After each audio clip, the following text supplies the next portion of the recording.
Pues chicos, bienvenidos a la última sesión de este curso. Me parece que es la última sesión ya entonces del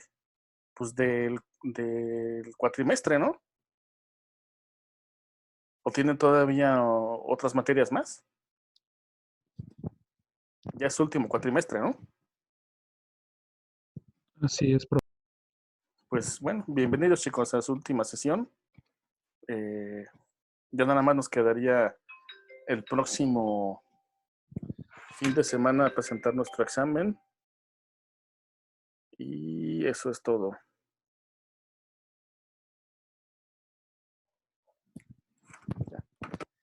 Entonces, pues para finalizar, muchachos, vamos a revisar el contenido de la unidad 8. Está muy largo. Desafortunadamente, la mayoría de los temas son de tipo,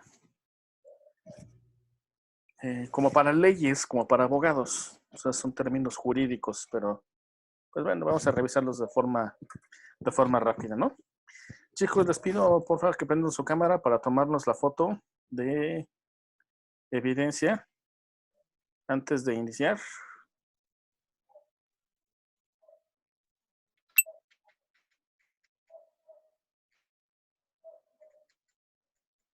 Ok, chicos, pues una sonrisita es su última foto. 1, 2, 3. Déjenme envío la evidencia y ahorita iniciamos, ¿no?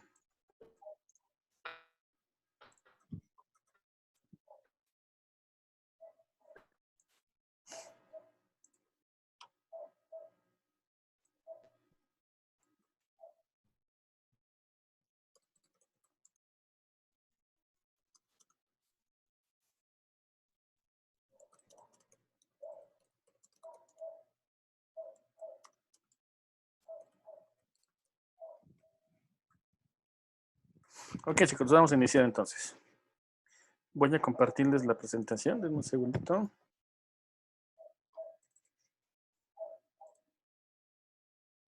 ¿Ya pueden ver la presentación, chicos? Ya, profe. ¿Sí? Ok. Pues, chicos, esta unidad 8 se refiere a la intervención de terceras personas en una negociación. Ajá, esta intervención es muy común que se realice. Es también muy provechosa y muy benéfica en algún tipo de negociaciones, sobre todo en las que son, en este sentido, de carácter legal, ¿no? Entonces dice aquí que tenemos primero la conciliación. ¿Qué es la conciliación, muchachos? Pues es un acto en el cual se asienta una disposición que tienen que acatar las dos partes y en la cual deben salir de cierta manera beneficiadas ambas partes, ¿no? Esta conciliación normalmente se lleva a cabo a través de un tercer ente, de una tercera parte, a manera de que las dos partes, después de haber expuesto sus argumentos, se llegue a un acuerdo que concilie, ¿no? a las dos o más partes que haya. Dice aquí, la conciliación es un mecanismo alternativo de solución de conflictos, por medio del cual dos o más personas gestionan por sí mismas la solución de sus diferencias, con la ayuda de un tercero neutral y calificado, denominado conciliador. ¿Quién es, muchachos, este conciliador? Una persona totalmente ajena, que normalmente desconoce del todo cuál es el asunto que se esté conciliando, pero que no está incapacitado para entender el problema, sus orígenes, sus consecuencias, y de ahí que proponga alternativas para llegar a un acuerdo mutuo, ¿no? Esto es muy común en los casos de divorcios, en los casos de herencia, por ejemplo, en donde por lo menos dos partes están en conflicto, lejos de negociar, están más bien discutiendo, y entonces esta parte llega a zanjar la situación y no de una manera a eliminar el problema de raíz, sino de alguna manera que los dos salgan beneficiados, estén de acuerdo y en eso se llegue a un convenio, ¿no? La conciliación es un procedimiento con una serie de etapas a través de las cuales las personas que se encuentran involucradas en un conflicto encuentran la manera de resolverlo a través de un acuerdo satisfactorio para ambas partes. Es en la medida de lo posible debe de ser satisfactorio para las dos partes. Posiblemente todo lo que tú estés esperando o una de las partes esperando posiblemente no se consiga al 100.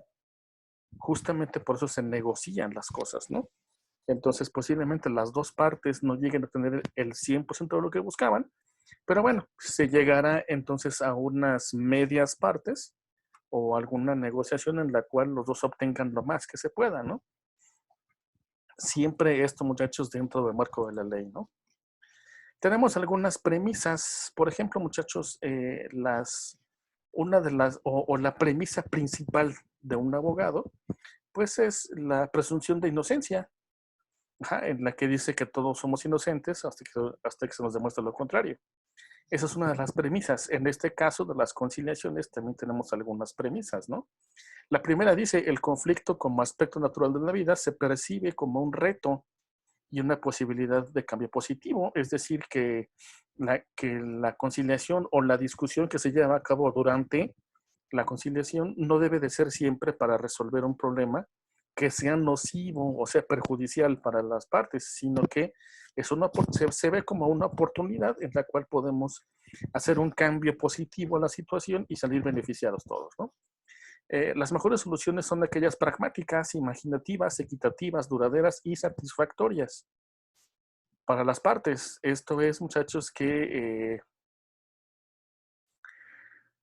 la solución debe ser, desde el aspecto cualitativo, aceptable para las dos partes. Es decir, que se concentre o se enfoque en terminar o en finalizar la conciliación con una parte que sea de calidad para las dos partes, aunque puede que uno gane más que el otro o viceversa, pero que esa intervención, digamos, del conciliador sea de calidad y la solución que dé pues sea de igual manera, ¿no? La comunicación adecuada favorece la eficiente resolución de conflictos. Aquí que las dos partes no solamente sean meros intérpretes de su versión de las cosas, sino que también se vean involucrados dentro de la proposición de soluciones, que se sientan parte no solamente del conflicto, sino también de la solución. Eso va a ayudar mucho a que las partes concilien, que lleguen a un convenio. Si nada más tú dices el problema, la otra parte dice solución del problema y te dicen entonces la solución es esta y acéptala, entonces podrás verte en un papel hasta de víctima, ¿no? Pues no puede decir nada más. Dije mi versión y así fue y le creyó más a él que a mí, no sé, de cierta manera, ¿no? Entonces, no solamente que vayan diciendo su versión de la situación, sino que también sean parte de la solución, ¿no? La participación del conciliador y las partes en la búsqueda de las soluciones es necesaria. Es necesario, muchachos, que haya una tercera persona que vea los toros desde la barrera, dicen por ahí, ¿no? O sea, que vean las cosas desde fuera, sin que involucre ni sentimientos, ni mucho menos intereses, ¿no? Que sea una persona totalmente ajena y, insisto, que desconozca posiblemente de entrada cuál es el conflicto, pero que no sea incapaz de poder llegar a una solución, ¿no? El conciliador goza de las condiciones adecuadas para realizar su gestión. Es justamente lo que decíamos, ¿no? El conciliador no necesita tener conocimiento formal para constituirse como buen conciliador. Un buen conciliador debe ser producto de la experiencia conciliadora, debida al reconocimiento social. La sapiencia del conciliador empírico está personalizada en la figura del juez de paz. Entonces, esta persona no debe de ser una persona que conozca ya de entrada el problema, pero sí que su experiencia lo haga ser una alternativa aceptable, ¿no? Para hacer este papel de conciliación. La cooperación o confianza se puede crear con la pertinente acción del tercero. Algunos expertos en mediación y conciliación señalan que los procesos de resolución de conflictos requieren el desarrollo de un mínimo de confianza.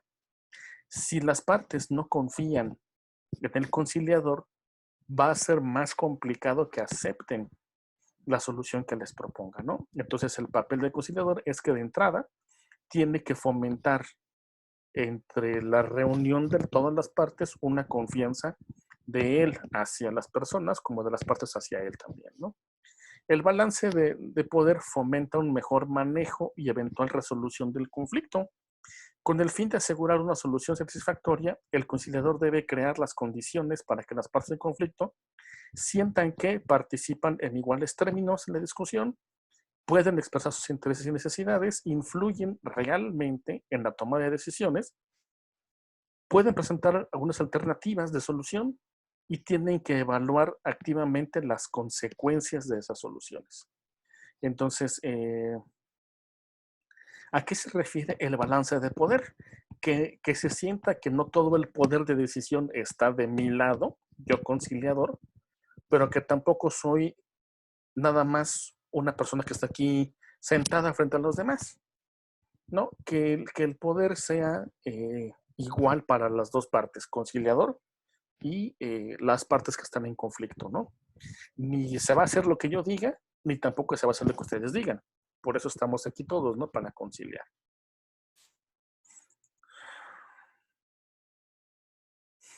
También tiene algunos principios rectores este proceso de conciliación. El primero que es la equidad y la igualdad, que esto es que se llegue a un acuerdo que sea percibido como justo, equitativo y duradero. Ajá, que se sienta que si una de las dos partes se vio más beneficiada que la otra, no se sienta en el ambiente que esta persona fue beneficiada porque conoce o porque le favorece más el conciliador. No, de ninguna manera, que la conciliación se sienta que fue para las dos equitativos y que tanto una parte como la otra llegaron a darse cuenta que la mejor opción de solución era justamente esa, ¿no? La neutralidad justamente de que este conciliador sea neutral, ¿no? Que no esté con ninguna de las dos partes y que sea también imparcial. Que no se deje llevar por intereses, ni sentimientos, ni nada de eso, ¿no? Que la opción que esté ofreciendo sea imparcial, aunque esto se va a garantizar justamente cuando las dos partes estén evaluando las posibles consecuencias de las propuestas que se estén poniendo en la mesa, ¿no? De ahí se va a determinar cuál de ellas es la más imparcial, siendo siempre neutral, ¿no? El conciliador. La buena fe y la veracidad. Debe entenderse como la obligación de las partes, representantes, asesores y todos los que participen en la audiencia a conducirse de forma tal que no se utilice este mecanismo como un instrumento de beneficio personal. Entonces, ¿esto qué quiere decir? Que las versiones que se den del conflicto sean de buena fe, que se actúe siempre con buena fe, tanto en la exposición del conflicto como en la búsqueda de la solución, ¿no? Y siempre que sean veraces, ¿no? Inclusive puedes, si tú en esta exposición de motivos no dices la verdad, o se te comprueba que no es totalmente verídico, puede haber alguna sanción administrativa, ¿no? La confidencialidad. La información revelada antes y durante la audiencia es confidencial y no podrá ser divulgada ni por las partes ni por el conciliador. Ahora sí que en lo que se trate en la mesa, ahí se queda, ¿no? El empoderamiento.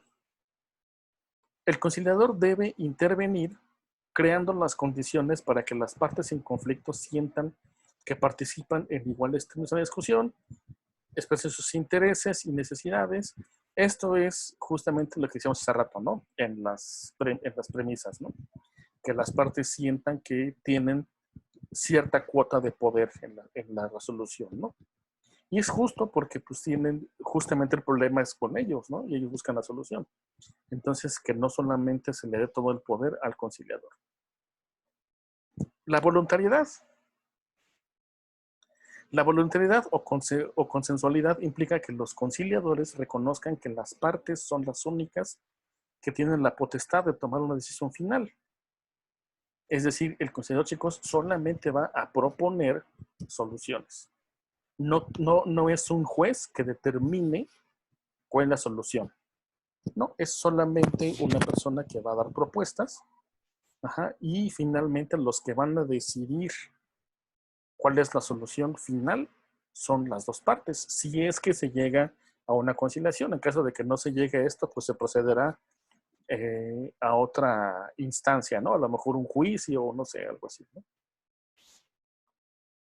Y aquí tenemos los principios de la conciliación. En la parte de la legalidad, que tenemos que sean, que se busque la equidad, neutralidad y la imparcialidad. Ajá, y en la parte de la veracidad, que sea la buena fe, la confidencialidad, el empoderamiento y la consensualidad.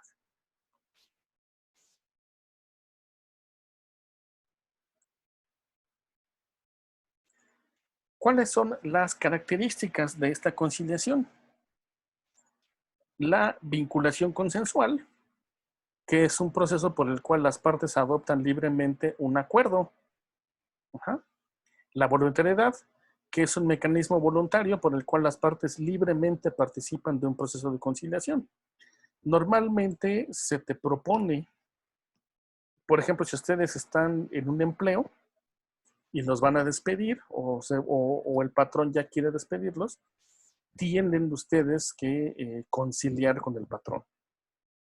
Esto entonces se canaliza hacia las oficinas de un área en donde justamente se lleva todo lo que es conciliación de arbitraje.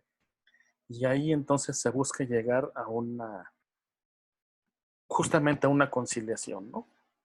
Esto es siempre de forma voluntaria, normalmente de las dos partes, y en el caso de los patrones, normalmente el que debe ser voluntario es el trabajador, ¿no?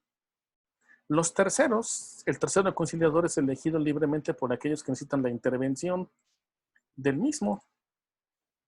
Conocimiento del fenómeno conflictivo. El conciliador es una persona especializada en técnicas de conciliación y resolución de conflictos. Esto lo califica como una persona que esté adecuada, ajá, para poder llevar este rol, ¿no? De conciliador. La informalidad. La conciliación es un procedimiento informal y práctico que no requiere de mayor formalidad para el logro de un acuerdo. La conciliación quiere justamente evitar que el procedimiento sea alambicado y lento. Naturaleza del procedimiento. El procedimiento es conciliatorio, es muy libre en cuanto a la presentación de pruebas, argumentos e intereses. No hay fases ni momentos definidos que impidan usar cualquier tipo de información. En algunos casos las pruebas no son necesarias. ¿Por qué, chicos? Porque esto no es un juicio. Igual el conciliador no es un juez. Puede ser un abogado, puede ser cualquier persona. Ajá, pero no tienes o no se pueden poner en papel de preséntame las pruebas de mi acusación. No, no. Es simplemente exponer motivos y llegar a un acuerdo, ¿no? Entre todas las partes. El resultado, las partes de la gestión del tercero conciliador buscan un acuerdo mutuamente satisfactorio. Para facilitar esta gestión, el conciliador tiene la facultad de proponer fórmulas de solución. Entonces, pues es lo que estamos diciendo, ¿no? Que el conciliador en su papel, pues es justamente el que propone algunas soluciones que sean o que busquen como mejor camino que las dos partes o todas las partes involucradas estén satisfechas con él, ¿no? Privado, la conciliación es un acto esencialmente privado, donde se encuentran directamente implicados en el conflicto. Esto, chicos, va de la mano con la confidencialidad, ¿no? Es privado, todo lo que se hable ahí no debe ir más allá de esa sala, ¿no? O de esa mesa. Control del proceso. El proceso queda a cargo del conciliador, quien fomenta una relación cooperativa y horizontal entre las partes. Las partes, por otro lado, son las únicas que tienen el poder de solucionar definitivamente el conflicto. Obviamente, el que esté de acuerdo o no, el conciliador no importa. Lo que importa es que las dos partes sean las que estén de acuerdo porque son justamente las que van a asentar como zanjado el conflicto, ¿no? Como ya estamos de acuerdo, esta es la solución y así se va a llevar a cabo, ¿no?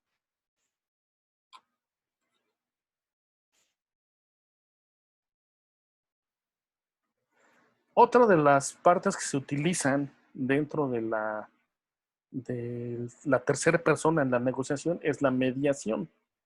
La mediación no desde el punto de vista de la pedagogía, como aquella persona que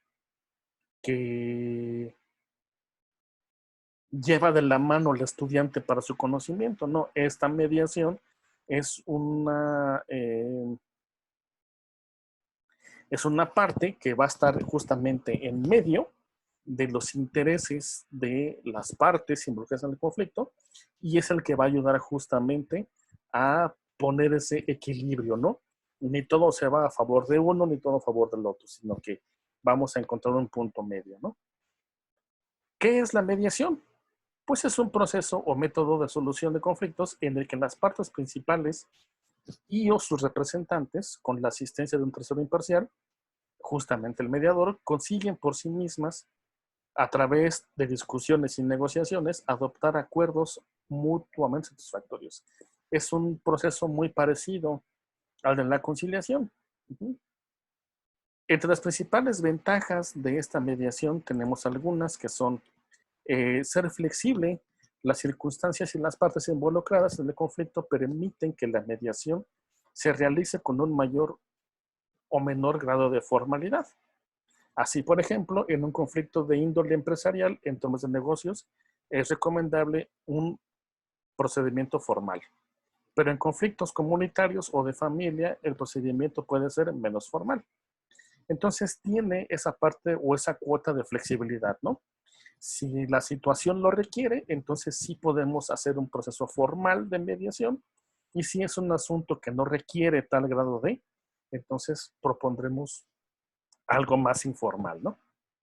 Es voluntaria. Las partes en conflicto son las que deciden la conducción de la mediación, aportando con la información que requieren, que sea conocida o no, proponiendo soluciones parciales o totales. Entonces, aquí esto, pues que debe ser, es voluntario, ajá, no es obligatorio, es un paso previo antes de un juicio ya formal, ¿no? Es rápida, la mediación es un proceso mucho más rápido que un litigio judicial. Pues el conflicto puede llegar a resolverse en cuestión de días y en algunos casos incluso de horas. Puede comenzar en cualquier momento desde que las partes aceptan la mediación y fijarse un calendario de reuniones a conveniencia de estas. Entonces, es un proceso mucho más rápido que un juicio, ¿no? Los juicios pueden durar inclusive hasta años. Y la mediación o este procedimiento para poder resolver el problema es más rápido, puede ser inclusive hasta de horas o días, y llegas a ese convenio, ¿no? Produce acuerdos creativos. Una de las cualidades más importantes del mediador es la creatividad. Y este aspecto es esencial para promover que las partes lleguen a acuerdos creativos que les permita solucionar el conflicto y precaver sus relaciones futuras. pues siempre tenemos que tener esa parte creativa, no solamente la parte mediadora, sino también las dos partes negociadoras, ¿no? Esa creatividad que nos permita proponer soluciones inteligentes, ¿no? Inteligentes y que tengan siempre su enfoque de ganar, ganar para las dos partes, ¿no? Utilizar un lenguaje sencillo. Es importante que el mediador utilice lenguaje simple y claro y lograr que las partes expliquen lo que realmente desean. Esto, chicos, es muy importante porque no siempre el mediador va a tratar con gente que tenga, por ejemplo, una carrera universitaria o que sea gente estudiada por lo menos. También puede tratar problemas con gente pues de bajos recursos, gente del campo, gente que de alguna manera no está igual de preparada y no tiene el mismo lenguaje que otras personas, ¿no? Entonces debe de, digamos, adaptarse, ¿no? A ese nivel del lenguaje en el que están las dos o más partes para poder entenderse, ¿no? Y permite encontrar soluciones de sentido común. Ajá, esto quiere decir que no se limita a los presentes legales, lo cual no quiere decir que no se tengan en cuenta. Permite que las partes ajusten sus distintas percepciones y sus reclamaciones de modo que sean más realistas. Entonces, siempre hay que verse guiado por el sentido común, ¿no? No podemos proponer soluciones que no sean reales, ¿no? Que estén siempre en el terreno del sentido común, ¿no? ¿Cuál es el rol de este mediador entonces? Pues tiene como tareas básicas controlar el proceso y emplear para ello técnicas adecuadas, registrar los antecedentes de las negociaciones de cada caso, asegurarse de que las partes estén autorizadas para negociar y adoptar acuerdos, importantísimo. No vas a negociar con cualquier persona, con el directo interesado o sus representantes, ¿no? Verificar la realidad de los hechos alegados por las partes. Sí, no hay que, o no nos va a creer todo lo que le digamos de entrada, ¿no? Tiene que verificar que sean reales tus argumentos, ¿no? Determinar un espacio o área en la que el acuerdo sería posible. Revisar las ventajas del acuerdo en cuanto a su certeza, inmediatez, economía, privacidad y control de su ejecución. ¿Cuáles son los objetivos de esta mediación? Facilitar que se establezca una nueva relación entre las partes. No solamente que se llegue a un acuerdo, sino que de preferencia la relación entre las partes continúe siendo de armonía, ¿no? Si tú estás con un patrón y te va a despedir, la idea es de que no termines peleado con el patrón tampoco, ¿no? Que la solución a la que lleguen sea la mejor para los dos en cuanto a la ley dicte, pero que esa solución no deje un problema entre las dos partes, ¿no? Que después vaya a crecer o vaya más para allá, ¿no? Aumentar el respeto y la confianza entre las partes, corregir percepciones e informaciones falsas que se pueden tener respecto al conflicto. A veces es de entendimiento. A veces yo entiendo mal la situación, actúo en base a esa mala percepción que tengo yo del problema y entonces lo interpreto mal. Y entonces hago, ¿cómo es el dicho? Hago una tormenta en un vaso de agua, ¿no? Entonces, justamente el papel del mediador es ese, ¿no? Explicarte bien para que entiendas bien cuál es el problema, si es que estás cayendo en este error, para que seas consciente entonces de cuál es realmente el problema y entonces puedas dar una solución con ese entendimiento correcto, ¿no? Crear un marco que facilite la comunicación entre las partes. Esto, chicos, es importante. Si la atmósfera, si el ambiente en el que se encuentra la negociación no es el adecuado, entonces difícilmente vas a llegar a un entendimiento, ¿no? A un acuerdo entre las partes. ¿Cuáles son los principios de la mediación? El poder lo ejercen las propias partes. El mediador únicamente es una parte que evite que el problema vaya más para allá. Ajá, pero el poder de negociación y de determinación de la solución son las dos partes. Neutralidad. Ajá, justamente igual que el conciliador debe ser alguien neutral, ¿no? Ajeno totalmente al problema. Confidencialidad, de igual manera, las cosas que se traten en esta mesa de negociación se quedarán únicamente en esta mesa, ¿no? Y la voluntariedad, que esta mediación requiere del acuerdo libre y explícito de los participantes. Ajá. Es mi voluntad que intervenga en este asunto un mediador. Ajá. Entonces, no puede imponerse y no puedes obligar a alguien que está en la negociación a que intervenga en su problema una persona que ni conozco, ¿no? Debe ser un acto voluntario. También tenemos el arbitraje.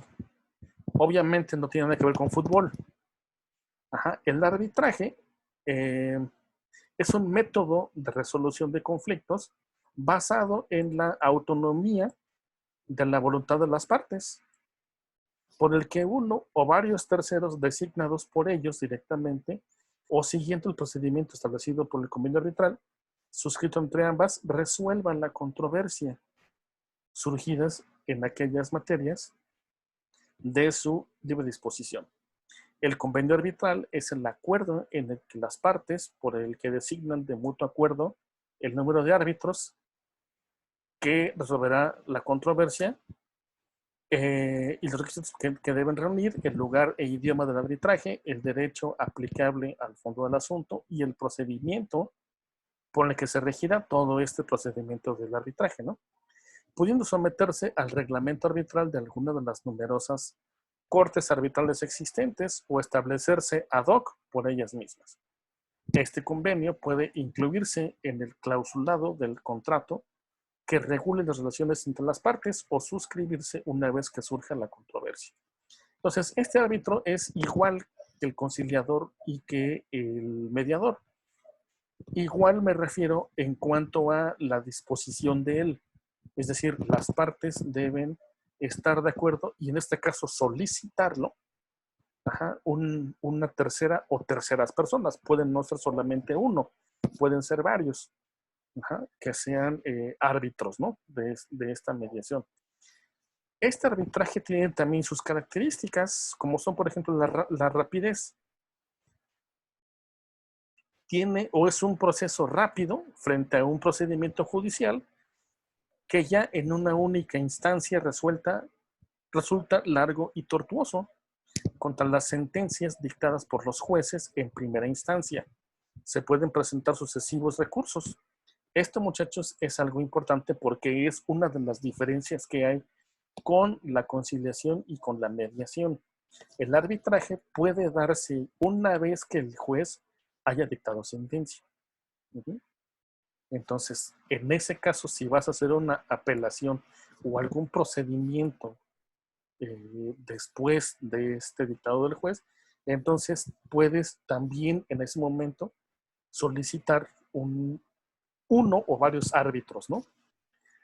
La especialización, dado que la complejidad que alcanzan en multitud de ocasiones, las controversias surgidas, requiere árbitros cualificados que conozcan el sector y la problemática y que tengan la formación adecuada para resolver la controversia. Debe de ser entonces, en este caso sí, alguien que conozca del tema y que esté bien informado de toda la situación que puede presentarse en ese problema, ¿no? También es confidencial. A diferencia de una solución judicial, que esas sí son públicas, las partes pueden pactar la confidencialidad de todo lo que se trate, ¿no? En esa negociación. Igual que en la conciliación y lo mismo que en la mediación. Aquí también es confidencial. A diferencia de una solución judicial, que es así, pues son públicas, ¿no? Esos todos tenemos acceso. Y entramos a lo que es el litigio. Yo creo que aquí ya, por lo menos, hemos escuchado esta palabra casi todos. Litigar o el litigio, que eso siempre lo relacionamos de entrada luego con una parte de las leyes, ¿no?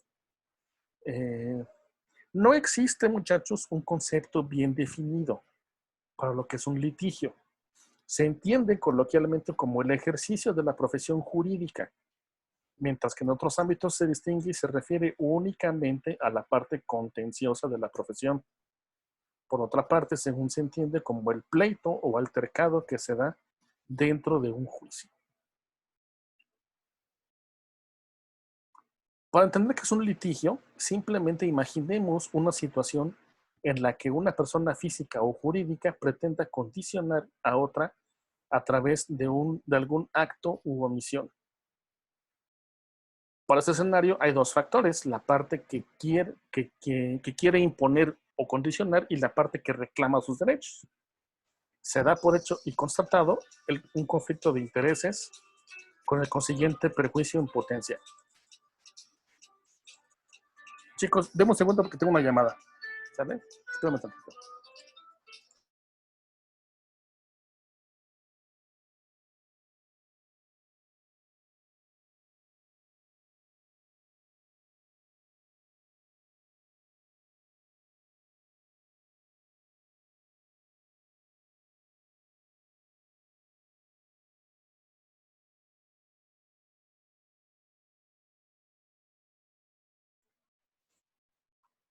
Ya, chicos.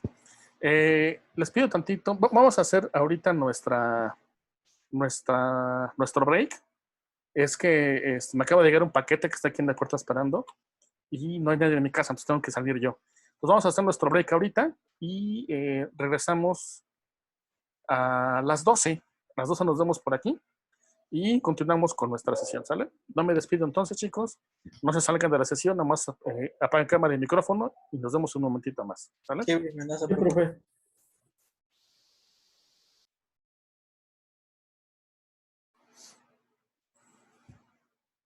Muy bien, muchachos. Voy a compartir lo que nos falta de la presentación. Ok, ¿ya pueden ver, chicos, ahí la presentación? Ya, profe. Ya, profe. Entonces, nos quedamos en el litigio, que esa es una práctica pues que se lleva a cabo prácticamente por abogados, ¿no? ¿Cuáles son los elementos de un litigio? Los puntos litigiosos, que son justamente lo que hay en disputa, ¿no? ¿Cuál es realmente el problema? Esos son los puntos litigiosos. Las partes, pues obviamente son aquellas que involucradas, ¿no? En esa situación, ¿no?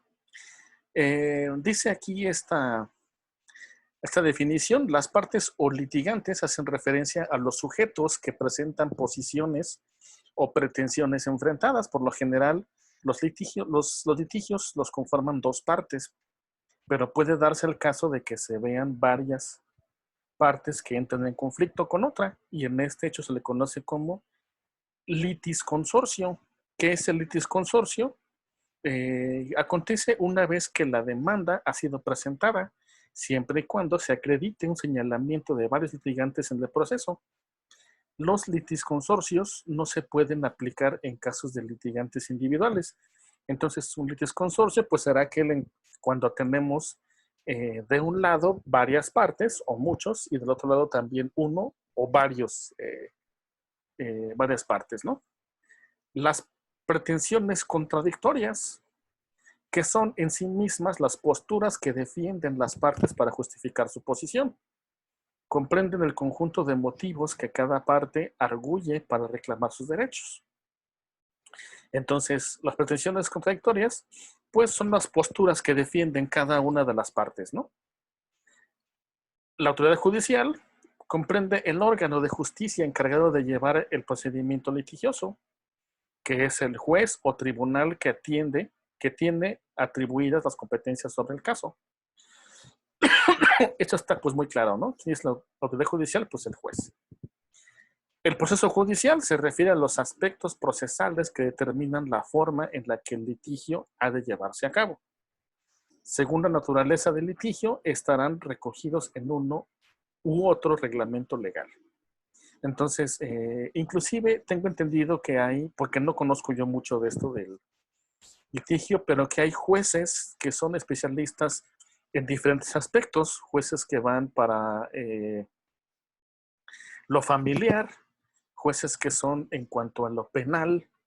Entonces, tengo entendido que hay jueces especializados para cada una de las situaciones que se presenten, ¿no?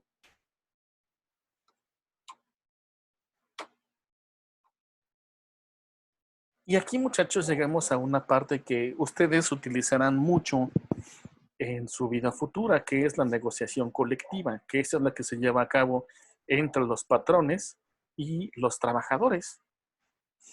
Como concepto, es un proceso para llegar a un acuerdo en el que una de las partes son los empleadores o los patrones y la otra los trabajadores, ¿no?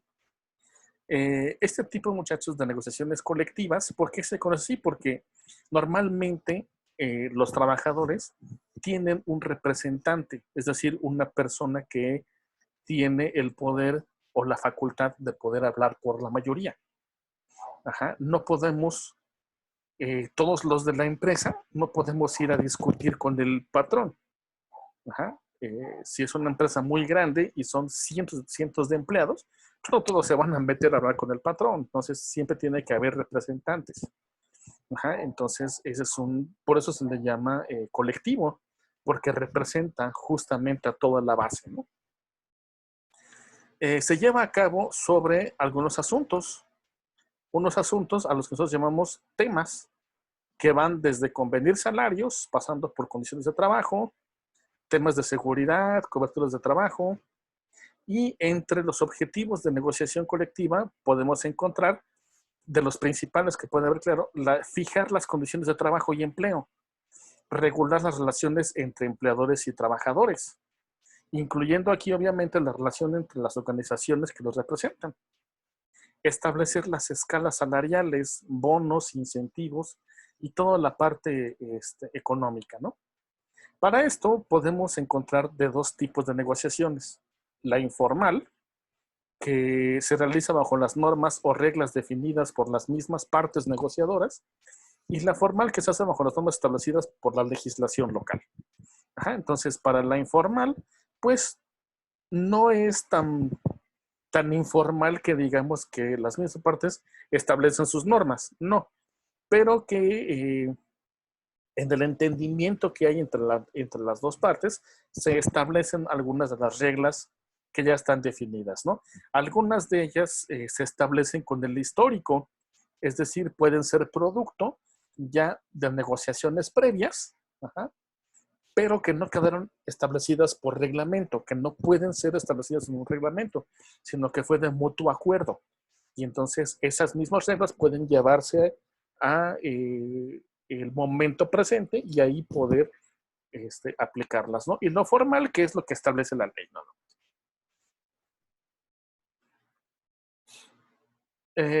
Para una intervención efectiva, el implementar este tipo de intervenciones efectivas es un proceso en el cual asegura que los aspectos claves de los enfoques prometedores sean puestos en práctica como fueron pensados y para cumplir con las necesidades locales. Cuando los grupos se involucran en el proceso, ellos implementan y dan prioridad a las estrategias de intervención basadas en lo que se ha descubierto a través de la investigación y experiencia en contextos comunitarios. Esto requiere el asegurar asistencia técnica y la adaptación de intervenciones para condiciones diferentes o cambiantes, principalmente cuando las políticas o los programas sean aplicados en distintas poblaciones, lugares y situaciones. Esto, muchachos, normalmente se utiliza, estas situaciones efectivas, cuando se aplican programas a comunidades, pero estas son producto de una intervención en la que hubo ya previamente una investigación, recaudación de datos de varios tipos, estadísticos o de otros tipos, y una vez que se recauda esa información, entonces ahora sí se hace una intervención efectiva.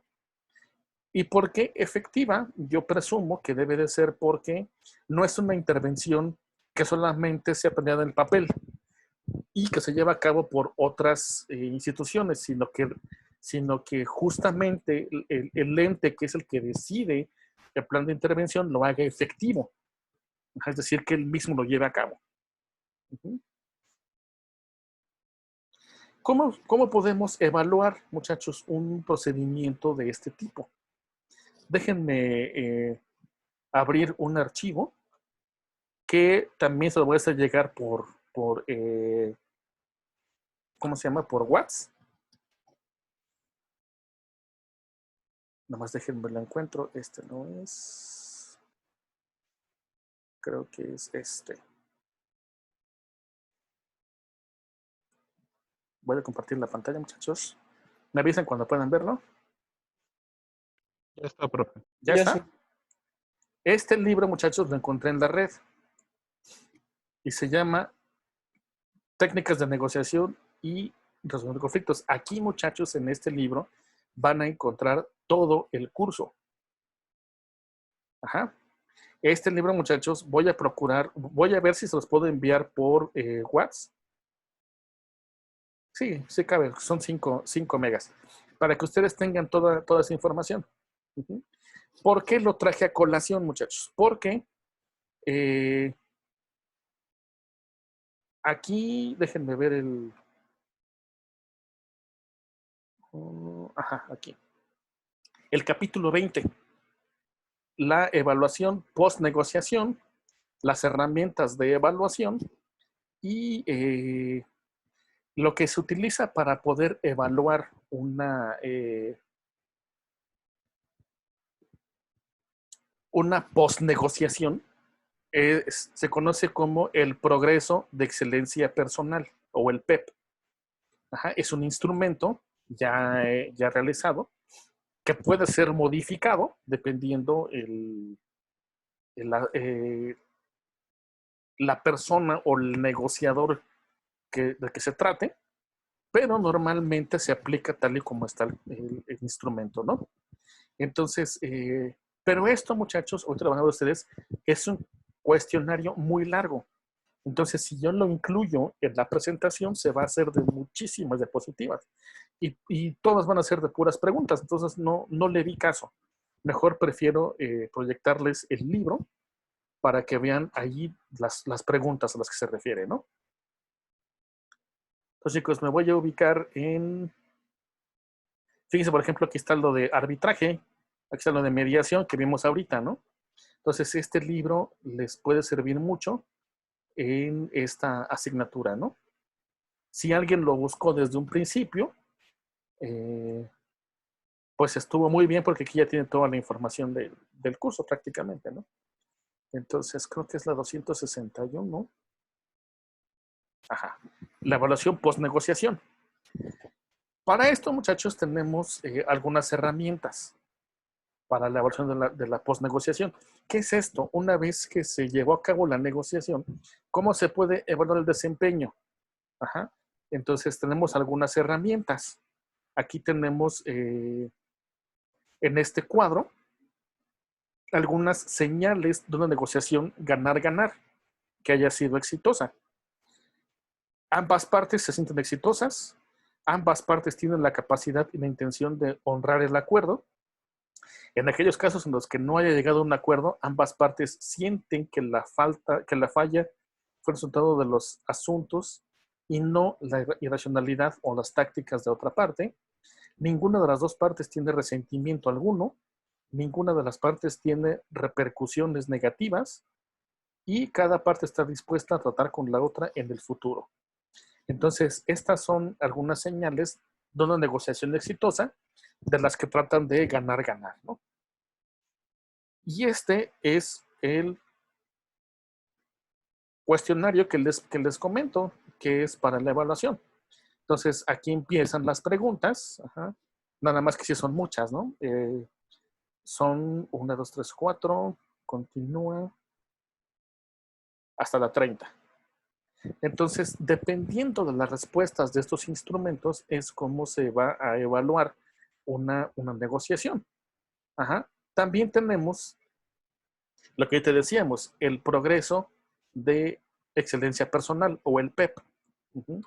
No viene aquí una definición y no hay una definición de qué es el PEP. ¿Por qué? Porque el PEP es un instrumento que se aplica para la evaluación del proceso de excelencia personal. Entonces, no hay una definición como tal. Entonces, lo que hay que hacer es utilizar este cuestionario que aparece aquí para poder hacer una evaluación. Debe utilizar la siguiente forma de evaluación de progreso o el PEP en cada negociación importante, ya sea que la interacción haya sido fácil o difícil. Solo lea los enunciados teniendo en mente una negociación específica para estas evaluaciones. Y aquí viene las preguntas, aquí viene las instrucciones, responda a cada pregunta de acuerdo a la siguiente escala.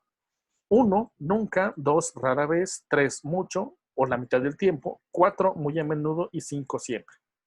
Obviamente, muchachos, la aplicación de este instrumento debe llevarse a cabo por una persona que pueda interpretar las respuestas. Es parecido, por ejemplo, dista mucho de ser igual, pero es algo parecido a una prueba psicológica. Esas pruebas, casi cualquiera la puede aplicar. Digo, hay unas que sí llevan cierto procedimiento, hay unas que no. Pero la interpretación obviamente debe ser por parte de un psicólogo. Entonces, en este caso, este instrumento lo puede aplicar una persona, pero la interpretación la tiene que hacer justamente alguien que sepa interpretar las respuestas. Y si se dan cuenta, son 50 preguntas. Y aquí viene la puntuación. Si la escala fue 250 puntos, está haciendo un trabajo estupendo.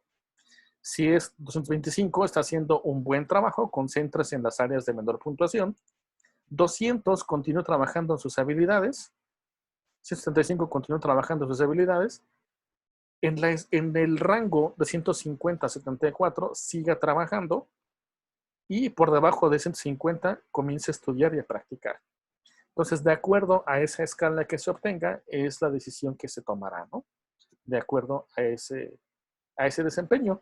Este cuestionario está diseñado para revisar actitudes, enfoque y comportamiento de interacción en la actualidad, así como su efectividad en ciertos trabajos de negociación. Ojo, esto es únicamente para gente negociadora. También existen 6 señales clave de una negociación ganar-ganar exitosa. Usted puede evaluar sus resultados de la negociación de acuerdo con estas medidas, las que se obtienen de acuerdo al puntaje que se obtuvo en la aplicación del instrumento. En este capítulo hemos proporcionado las herramientas para evaluar la conducta negociadora y la efectividad del negociador. Entonces hay que aplicar los dos instrumentos, el de la negociación exitosa y el del negociador, para conocer aspectos personales justamente del negociador. ¿Sale, chicos? ¿Alguna pregunta que tengan? ¿No? ¿Ninguna? Esto, muchachos, esto que les platiqué yo del libro, eso viene en las últimas diapositivas que nos faltaron de ver. Entonces, insisto, no lo quise pasar porque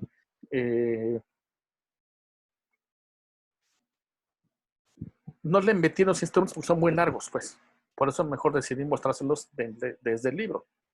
Pero bueno, ese libro se los hago llegar a ustedes en forma digital para que ustedes ahí le echen una ojeada. O si les sirve en lo futuro, pues ya tienen ahí toda la información, ¿no? Por lo pronto, todo este curso viene en ese libro. Tal vez no tan amplio como se explicó aquí, pero sí viene muy puntual cada uno de los conceptos, ¿no? ¿Sabes, chicos? Sí, profe, gracias. ¿Preguntas, muchachos, entonces? ¿No? Otra cosa, muchachos, antes de despedirnos. Estuve revisando sus trabajos y hay varias personas que no me han entregado actividades. Lisbeth Fernández me debe 4 actividades de 5. ¿Qué pasó, Lisbeth? Pues es que la verdad sí he estado pues trabajando y la verdad no me he dado el tiempo como para realizar todas mis actividades en todas las materias de hecho que voy a Pues hacer. mire, no lo tome a mal, pero hay que darse el tiempo, ¿vale? Para Sí, todo el tiempo. aún puedo colocarlas. De hecho, estaba yo haciendo eso. Anoche estaba contestando un cuestionario. El cuestionario, los que subo a la plataforma ya se cerraron. Lo voy a abrir otra vez, pero recuerde que las tareas que se entregan a destiempo llevan una penalización. ¿Sale? Claro, claro.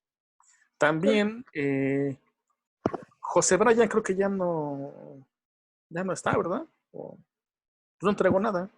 Pero también es como que complicado su caso, igual por cuestión laboral.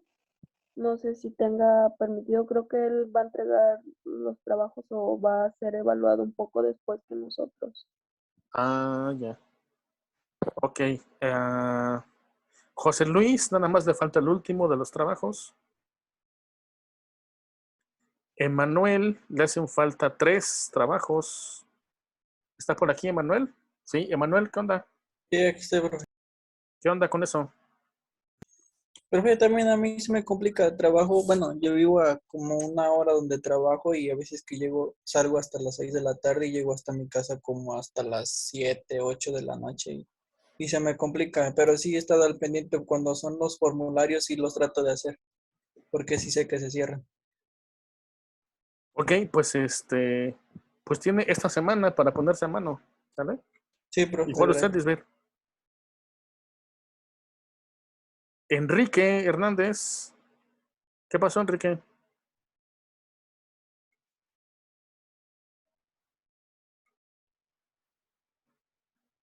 No, pues creo que no está.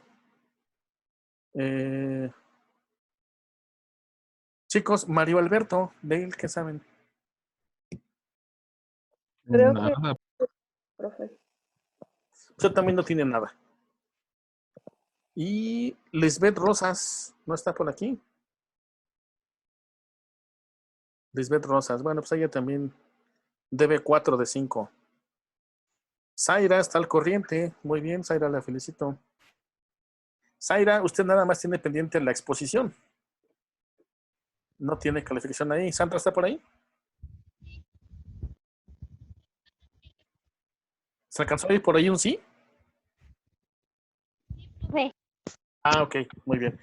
Fíjese bien, Zaira, lo que va a hacer.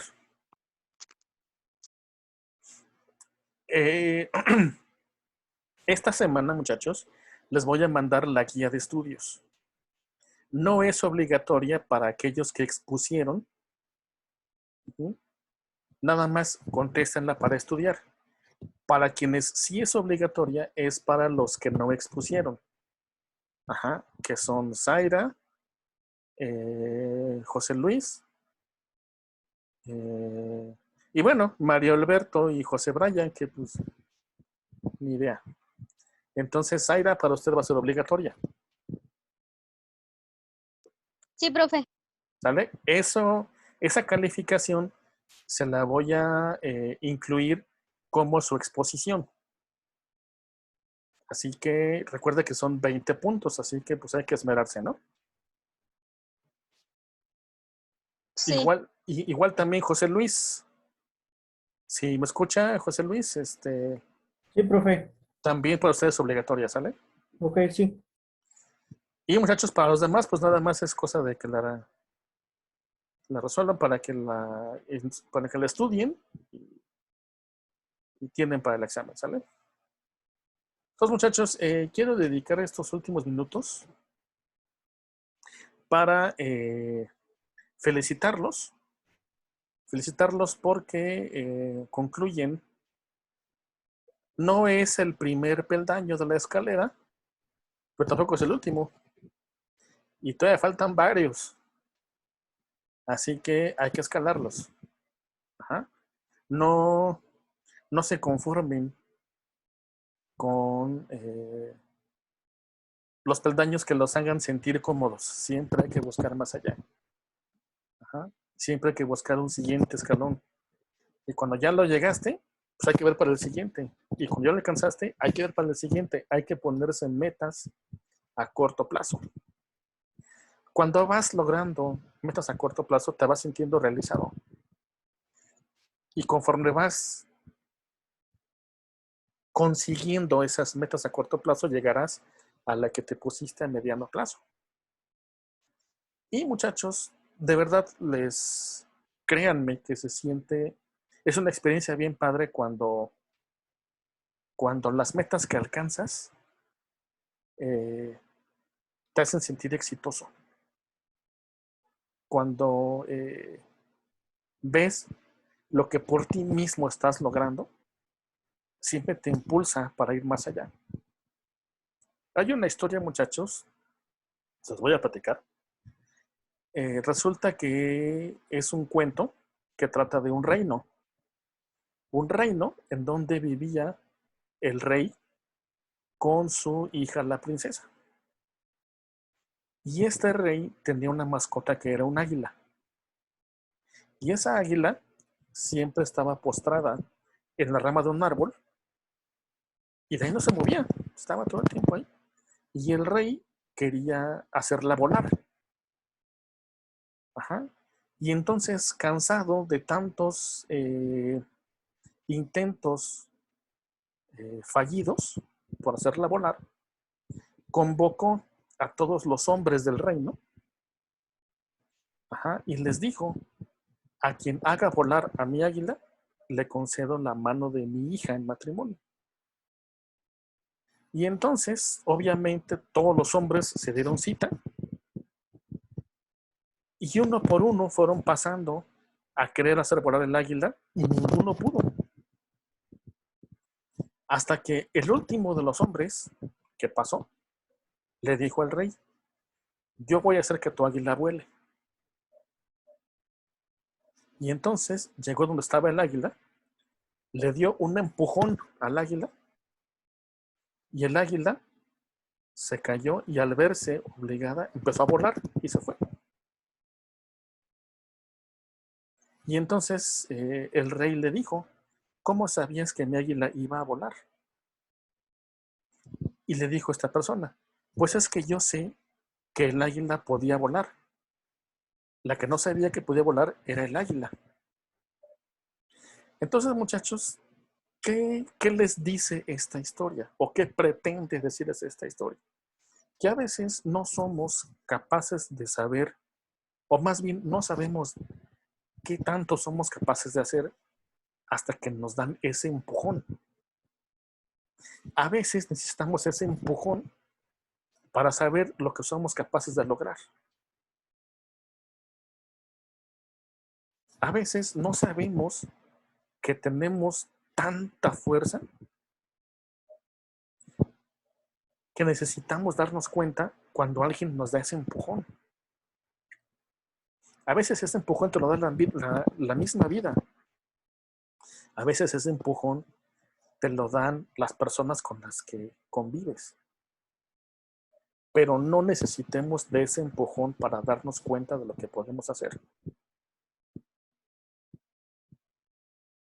La fuerza de voluntad, muchachos, siempre nos va a ayudar a poder librar todas las metas que tengas.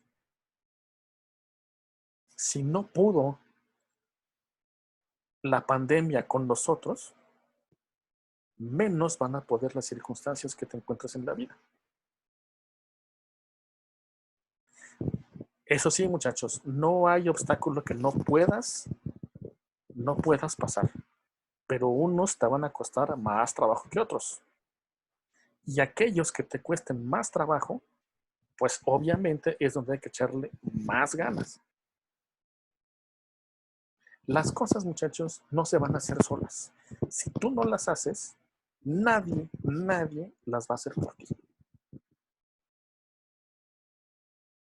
Si tú en tu trabajo no lo haces bien, el patrón no va a ir a darte una palmadita en la espalda. ¡Ay, qué bueno que le regaste! No, te va a decir: ¿sabes qué? Vámonos. Si tú no lo haces, nadie lo va a hacer por ti. Entonces, muchachos, tengan en cuenta siempre ese empujón que hay que darse a veces uno mismo para saber de qué eres capaz. Cuando los hombres conocemos a una mujer hermosa y quieres conquistarla, ¿qué tienes que hacer? Darte tú mismo ese empujón para poder saber si eres capaz o no de conquistarla. Entonces, muchachos, recuerden siempre que los problemas necesitan trabajo para resolverse.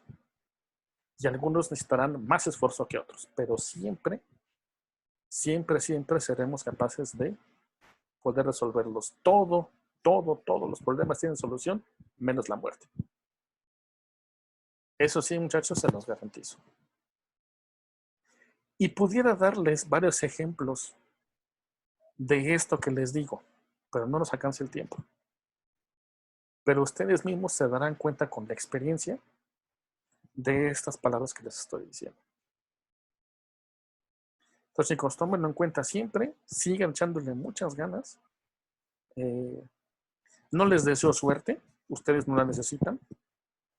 Yo les deseo mucho éxito y espero verlos el día de mañana o pasado mañana como unas personas exitosas. ¿Sale? Pues, chicos, no sé si alguien quiera decir algo acerca del curso, acerca de sus expectativas, acerca de lo que platiqué yo ahorita.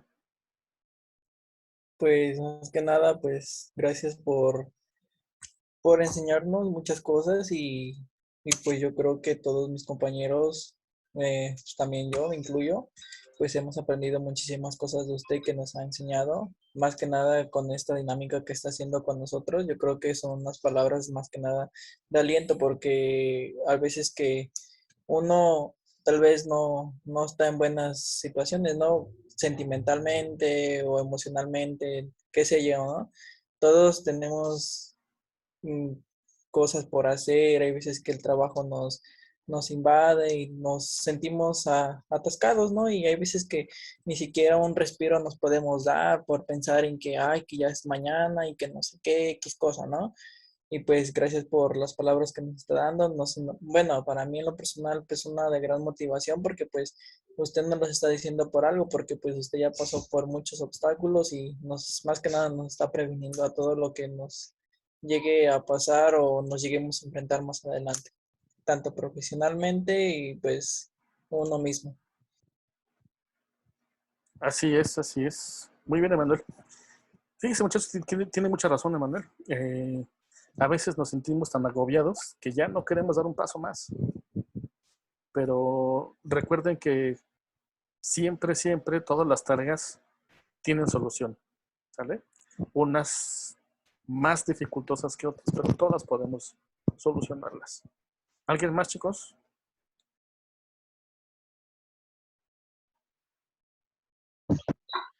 Pues de mi parte sería agradecerle todo lo que ha compartido con nosotros y todos los consejos, como dice Manuel, desde sus vivencias, de su experiencia que nos ha dado, que nos ha compartido durante lo largo de todas las materias que nos ha impartido. Y pues en lo personal lo veo, a usted lo tengo contemplado ya como una persona que no quisiera dejar atrás por sus conocimientos y por la amabilidad y respeto con la que nos ha tratado. Y que espero seguir aprendiendo de los conocimientos que usted tenga y guste compartir conmigo o con nosotros. Claro que sí, muchachos. Pues estamos en contacto, tenemos ahí el grupo. No les puedo asegurar que les pueda ayudar en todos los sentidos, ¿no?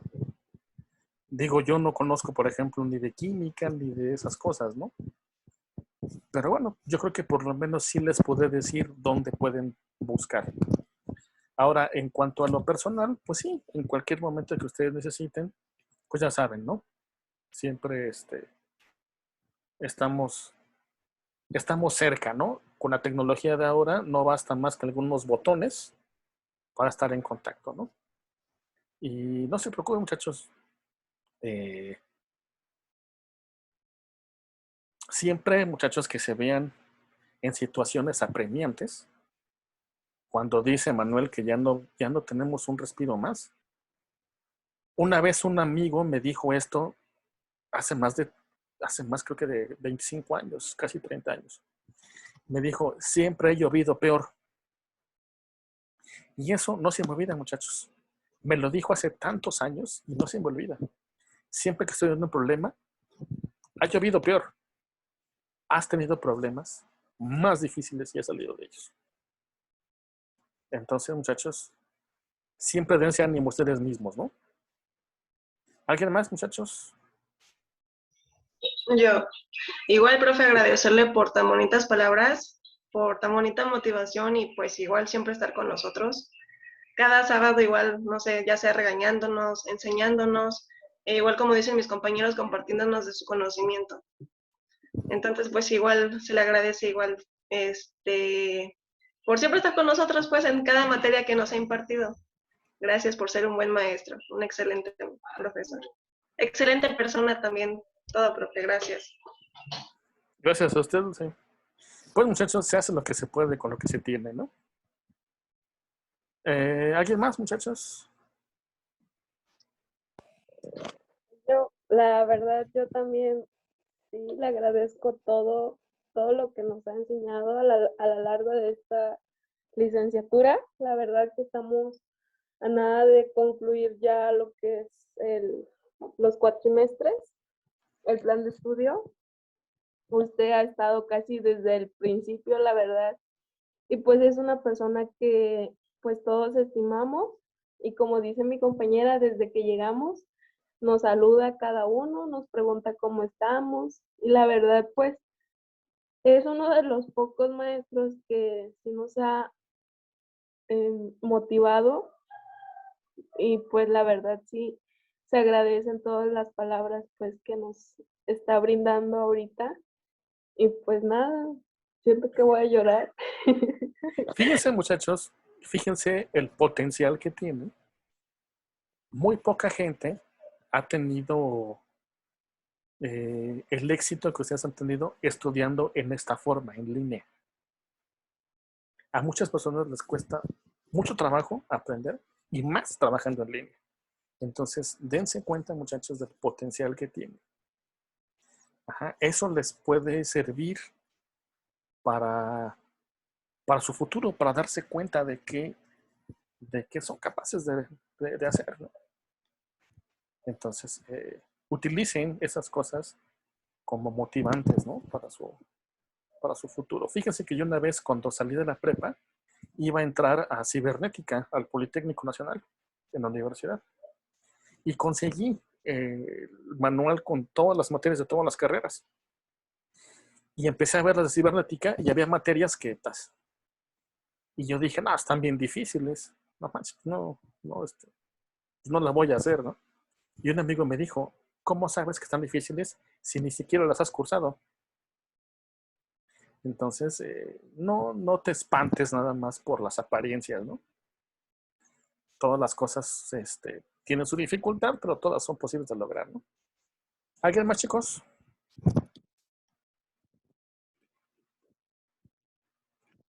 Yo, Ok, adelante.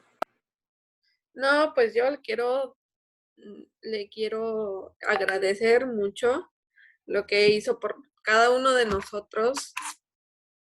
Desde estar a lo mejor, no recuerdo si nos tocó una clase con usted muy, muy temprano, pero gracias por estar ahí antes que todos y irse hasta el final. Muchas gracias, profe, por todo lo que nos enseñó, lo que nos dijo, no sé. Gracias por todo. No, chicos, pues gracias a ustedes por atender a estas sesiones en línea. Gracias por su tiempo. Gracias por su paciencia, porque los materiales no siempre fueron los idóneos. Pero créanme que siempre traté con la mejor intención de compartir toda la información que yo he encontrado, ¿no? Y pues explicarlo de la mejor manera posible, ¿no?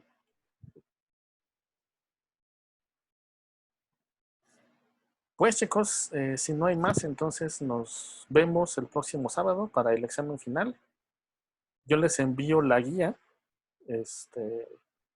estúdienla y los veo entonces el próximo sábado.